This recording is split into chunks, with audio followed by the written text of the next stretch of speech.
प्यारे बच्चों, जय श्री राम। ये आज का वीडियो जो बन रहा है इसमें केवल फिजिक्स के पिछले वर्षों में आए हुए बहुविकल्पीय प्रश्नों का संकलन है। तो इसमें सबसे पहला प्रश्न जो है वह है, किसी वस्तु का अवतल दर्पण द्वारा बना प्रतिबिंब आभासी, सीधा एवं वस्तु से बड़ा पाया जाता है। वस्तु की स्थिति कहाँ होनी चाहिए? इसमें विकल्प दिए गए हैं। इन चारों विकल्पों में से कोई एक आप जो सही हो उसको आप लगाएंगे। दूसरा प्रश्न है, किसी शब्दकोश में पाए छोटे अक्षरों को पढ़ते समय आप निम्न में से कौन सा लेंस पसंद करेंगे? पहला है 50 सेंटीमीटर फोकस दूरी का उत्तल लेंस, बी 50 सेंटीमीटर फोकस दूरी का अवतल लेंस, सी 5 सेंटीमीटर फोकस दूरी का उत्तल लेंस, 5 सेंटीमीटर फोकस दूरी का अवतल लेंस। तीसरा है, किसी गोलीय दर्पण तथा किसी पतले गोलीय लेंस दोनों की फोकस दूरियां प्रत्येक -15 सेंटीमीटर हैं। दर्पण तथा लेंस संभवतः हैं ए दोनों अवतल, बी दोनों उत्तल, सी दर्पण अवतल लेंस उत्तल, डी दर्पण उत्तल लेंस अवतल। प्रश्न संख्या 4, मानव नेत्र के जिस भाग पर किसी वस्तु का प्रतिबिंब बनता है वह होता है ए कार्निया, बी परितारिका, सी पुतली, डी दृष्टिपटल। पांचवा, दो चालक तार जिनके पदार्थ लंबाई तथा व्यास समान है किसी विद्युत परिपथ में पहले श्रेणी क्रम में और फिर पार्श्व क्रम में संयोजित किए जाते हैं।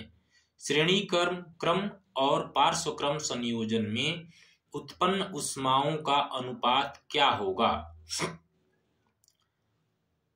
ए 1:2, बी 2:1, सी 1:4, डी 4:1।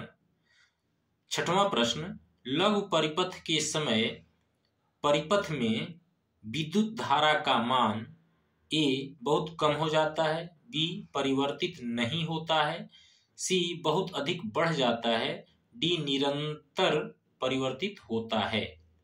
सातवां प्रश्न, यह सिलेबस में नहीं है, विद्युत धारा उत्पन्न करने की युक्ति को कहते हैं जनित्र, गैल्वेनोमीटर, अमीटर या मोटर।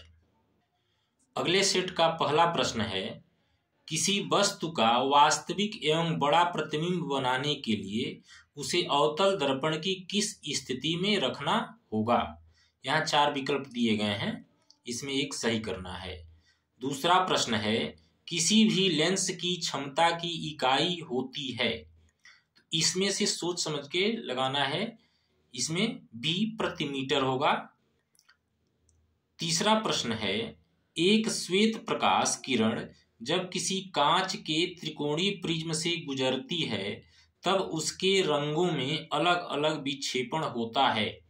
सबसे अधिक विचलन किस रंग के लिए होगा? यहाँ पर लाल, पीला, हरा और बैंगनी दिया हुआ है।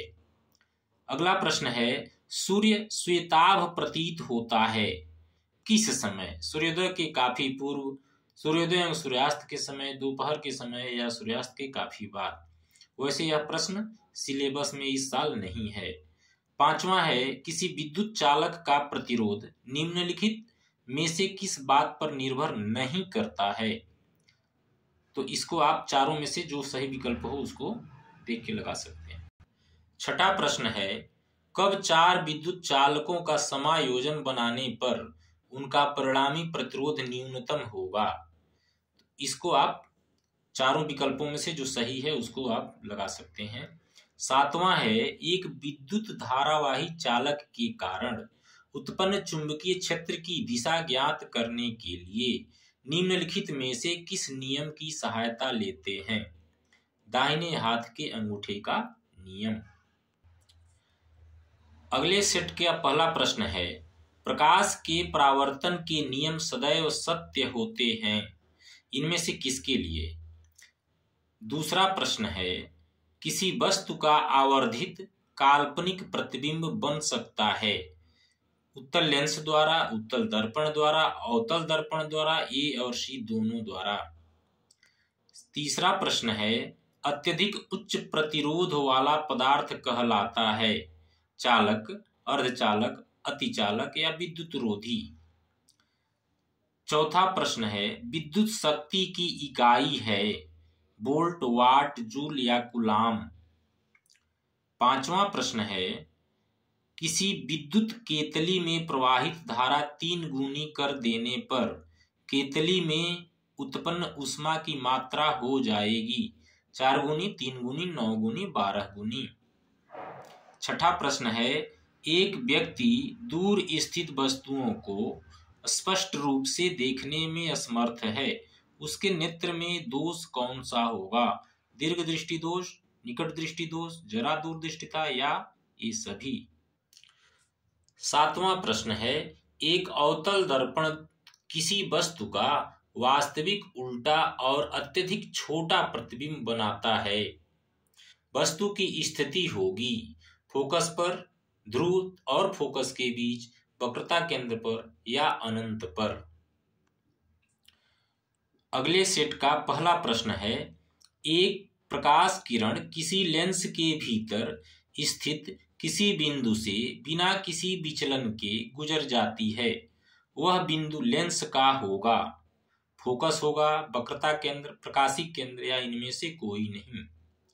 दूसरा प्रश्न, एक प्रकाश किरण अवतल दर्पण के वक्रता केंद्र से होते हुए दर्पण के पृष्ठ पर आपतित होती है, परावर्तन कोण का मान कितना होगा? 60, 90, 0 या 120? तीसरा प्रश्न, एक सामान्य आंख वाला व्यक्ति किसी वस्तु को सुस्पष्ट रूप से देख सकता है यदि वस्तु की दूरी आंख से ए, बी, सी और डी में जो विकल्प सही हो उसे लगाएं। चौथा, किसी परिपथ में लगे विभवांतर को स्थिर रखते हुए परिपथ के प्रतिरोध को तिगुना कर दिया जाता है, परिपथ में धारा हो जाएगी। इन चारों विकल्पों में से एक विकल्प सही है, उसे खोजें। पांचवा प्रश्न, किसी मकान में 200 वोल्ट पर विद्युत आपूर्ति की जाती है, मकान में 100 ओम और 200 ओम प्रतिरोध के 2 विद्युत बल्ब प्रतिदिन 1 घंटा प्रयोग में आते हैं, प्रतिदिन विद्युत ऊर्जा की खपत कितनी होगी? वाट घंटा में बताएं। छठा प्रश्न, किसी गोलीय दर्पण तथा किसी लेंस की फोकस दूरियां -25 सेंटीमीटर हैं, संभवतः दर्पण एवं लेंस हैं, इन चारों में से कौन सा विकल्प सही होगा? सातवां प्रश्न है, किसी विद्युत परिपथ में 2 ओम, 4 ओम और 6 ओम के 3 प्रतिरोध श्रेणी क्रम में जुड़े हैं, परिपथ में 2 एम्पीयर की धारा प्रवाहित हो रही है, प्रत्येक प्रतिरोध के सिरों के बीच विभवांतर क्रमशः होंगे। इन चारों विकल्पों में से जो विकल्प सही हो उसे बताएं। अगले सेट का प्रथम प्रश्न, किसी अवतल दर्पण द्वारा वस्तु के आकार के बराबर वास्तविक और उल्टा प्रतिबिंब बनता है, वस्तु की स्थिति होगी। इन चारों विकल्पों में से एक सही है। दूसरा प्रश्न है, श्वेत प्रकाश की किरण के प्रिज्म से गुजरने पर किस रंग के लिए न्यूनतम विचलन होता है? तीसरा प्रश्न है, एक अवतल लेंस प्रयोग में आता है आवर्धक लेंस के रूप में, कार के पीछे की ओर की वस्तुओं को देखने के लिए, निकट दृष्टि दोष दूर करने के लिए चश्मों में या साधारण कैमरों में।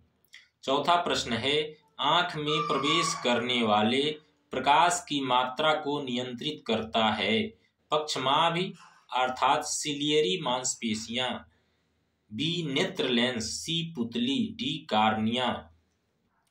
विद्युत परिपथ में विद्युत शक्ति का सही सूत्र है P बराबर आई आर, P बराबर आई स्क्वायर आर, P बराबर V स्क्वायर आर, P बराबर आई आर स्क्वायर।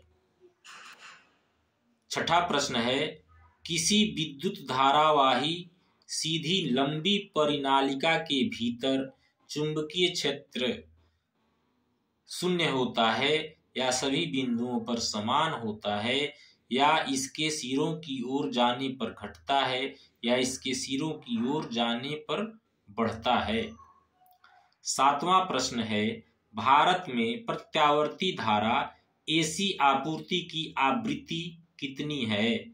0 हर्ट्ज है, 50, 60 या 100 हर्ट्ज? 50 हर्ट्ज की होती है। छठे सेट का पहला प्रश्न है, किसी वस्तु से बड़ा आभासी प्रतिबिंब बनाने वाला दर्पण है। इसमें समतल, अवतल, उत्तल या कोई गोलीय है। दूसरा प्रश्न, मानव नेत्र जिस भाग पर किसी वस्तु का प्रतिबिंब बनाता है वह होता है, इन चारों में से कौन सा? तीसरा प्रश्न है, श्वेत प्रकाश का कौन सा रंग कांच के प्रिज्म से गुजरने पर अधिकतम विचलित होता है? पीला, बैंगनी, लाल या नारंगी? चौथा प्रश्न, एक विद्युत केतली से होकर प्रवाहित विद्युत धारा को दुगुना कर दिया जाता है, उत्पन्न ऊष्मा हो जाएगी आधी, दोगुनी, चारगुनी या 1/4? पांचवा प्रश्न, एक विद्युत चुंबक का क्रोड बनाने के लिए सबसे अधिक उपयुक्त पदार्थ कौन सा होता है? पीतल, मुलायम लोहा, एल्युमिनियम या स्टील? छठा प्रश्न, निम्नलिखित में से कौन सा किरण आरेख सही है? ए, बी, सी या डी? इसे आप देखकर सही लगाएं। सातवां प्रश्न, विद्युत मोटर एक उपकरण है जो परिवर्तित करता है। यह प्रश्न सिलेबस से आउट है।